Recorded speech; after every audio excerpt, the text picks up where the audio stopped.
మాట్లాడుతున్నాడు. ప్రభు మాట్లాడుతున్నాడు. నీ కుటుంబం అంతటిలో దేవుడు నిన్ను వెలుగుకరంగా చేయాలని ఆశపడుతున్నాడు. ప్రభువుకు ఇష్టమైన బిడ్డగా,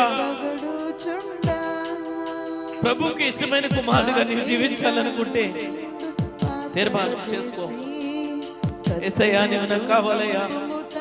నీ హృదయం మీద చేయి వేసుకుని, నీ హృదయం మీద చేయి వేసుకుని, యేసయ్యా నీవు నాకు కావాలయ్యా అని ఒక తీర్మానం తీసుకో. నీవు నాకు కావాలని ఒక తీర్మానం తీసుకో. నీవు నాకు కావాలని తీర్మానం తీసుకో. ఆ గొప్ప దేవుడు గొప్ప మేలు చేయాలని ఆశపడుతున్నాడు. ఆ గొప్ప దేవుడు గొప్ప మేలు చేయాలని ఆశపడుతున్నాడు.